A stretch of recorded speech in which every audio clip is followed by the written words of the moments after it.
Good evening. Welcome to South Asia Newsline. I'm Uzma Jafri. Here are the top stories we are tracking for you on Friday, the 6th of March. Government steps up measures as coronavirus cases in India rise to 31.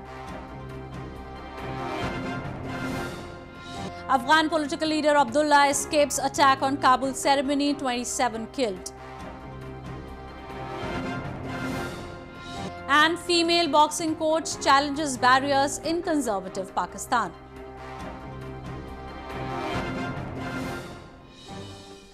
And now for all the details.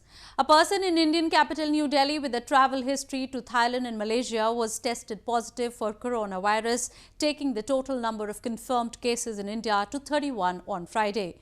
The Indian government has made universal screening mandatory for all international passengers arriving in India. The number of novel coronavirus or COVID-19 cases in India rose to 31 on Friday as a New Delhi resident tested positive. The patient, who has a recent travel history to Thailand and Malaysia, is being monitored, a health ministry official said. In response to the increasing number of cases, India's health ministry has started universal screening at all airports for all passengers coming to India from any country. India has suspended visas of travelers coming from coronavirus-hit countries like Italy, Iran, South Korea, Japan and China. Passengers from Italy and South Korea will have to carry no COVID-19 certificate before entering India from March 10th. The Health Ministry, in coordination with provincial governments, has set up isolation wards across the country and is regularly reviewing the situation. पूरा अपने देश के सभी state governments को activate किया हुआ है, DM level तक लोगों को एक्टिवेट किया हुआ है एंड हमारा जो इंटीग्रेटेड डिजीज़ सर्वेलेंस का जो मैकेनिज़्म है उसको पूरी तरह से एक्टिवेट किया हुआ है. लगातार इसकी मॉनिटरिंग प्रधानमंत्री जी के लेवल पे हो रही है. Meanwhile, neighboring Bhutan's Prime Minister also confirmed the first positive case of COVID-19 in the country on Friday. The patient is a 76-year-old tourist from US, a press release said. The COVID-19 outbreak, which originated in China, has infected more than 96,000 people across the globe. It has claimed more than 3,200 lives so far. In news from Afghanistan, at least 27 people were killed and 29 wounded as gunmen attacked a ceremony in Afghan capital Kabul on Friday, where a top political leader, Abdullah, was present but escaped unharmed. The Taliban said in a statement they were not involved in the attack.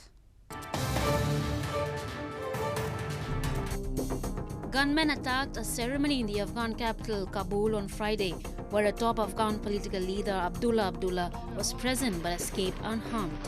According to reports, more than 25 were killed and at least 29 wounded at the event. The attack took place when the head of the High Peace Council, Muhammad Karim Khalili, was giving a speech during the ceremony marking the anniversary of the death of Abdul Ali Mazari, leader of the Hezb-e-Wadat party. According to reports, at least 18 were wounded at the event. Afghan President Ashraf Ghani later tweeted that the attack was a crime against humanity and against the national unity of Afghanistan. This is the first substantive attack on the capital since a troop withdrawal agreement was signed in Doha between the United States and the Taliban Islamist militant group. Taliban denied responsibility for the attack. U.S. Secretary of State Mike Pompeo has called a surge in violence in Afghanistan this week unacceptable and warned both the Taliban and the Afghan government to stop posturing ahead of intra-Afghan peace talks. U.S. Secretary of State Mike Pompeo has called the recent violence in Afghanistan unacceptable, but assured that the United States would continue to push the Afghan peace process forward. Pompeo, while briefing press at the State Department on Thursday, mentioned the need to discuss the disputed prisoner release clause in the February 29 agreement with the Taliban and said that Special Envoy Zalmay Khalilzad is in Kabul to move things along. Even as Pompeo criticized the increase in violence, he insisted senior Taliban leaders remain committed to their deal with the United States. We know that the road ahead will be difficult. We expected it. We were right. The upsurge in violence in parts of Afghanistan over the last couple days is unacceptable. In no uncertain terms, violence must be reduced immediately for the peace process to move forward.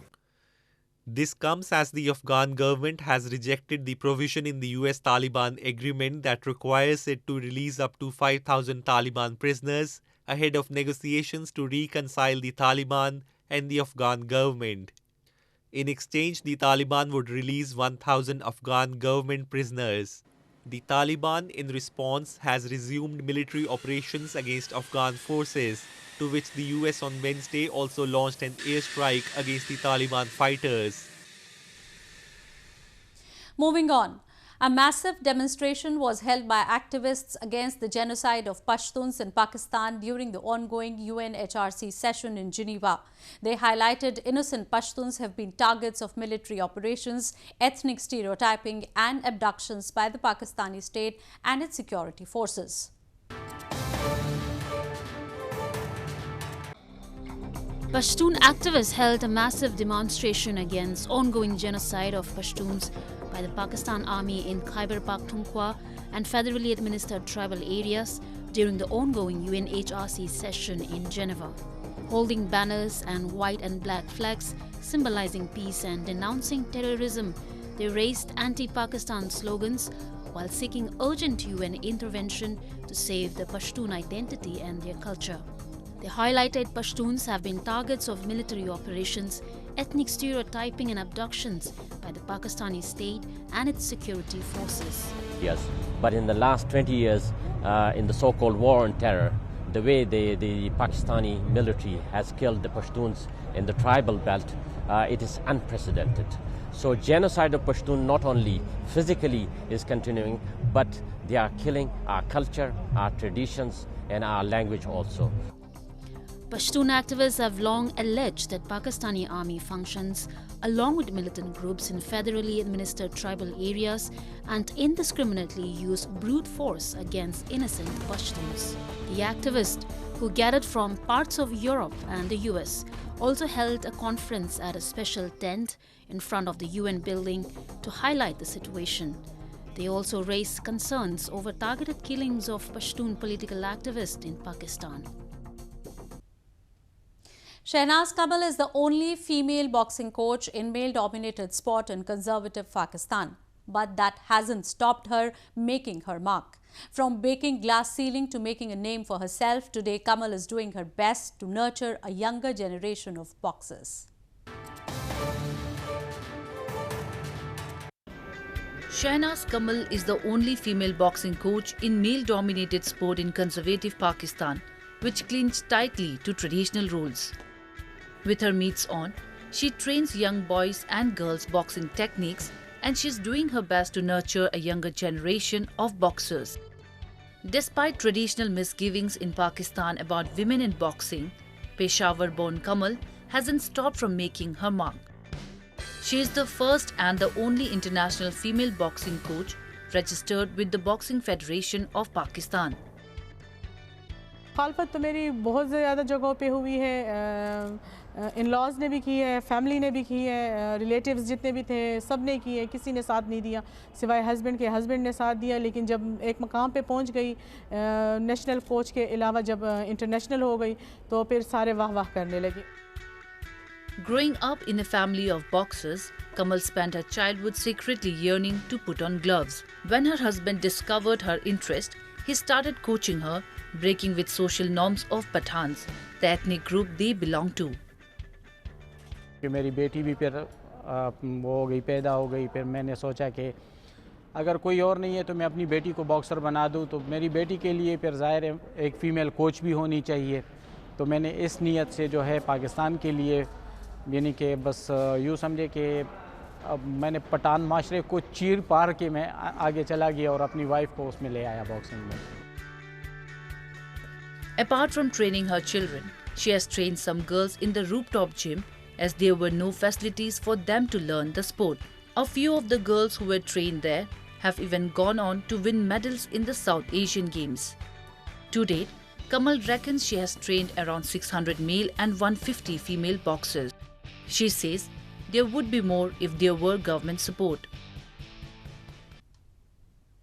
18 students were trained in bird watching in Dachigam National Park in India's Jammu and Kashmir so that they can get employment as bird guides and also promote tourism. The month-long program came to close on Thursday.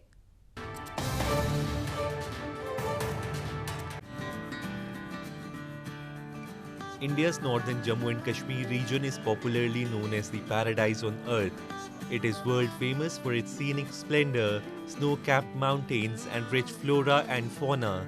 A month-long program on bird identification and basic ornithology, organized by authorities to train the youth in order to promote bird watching as nature-based tourism, came to a close on Thursday.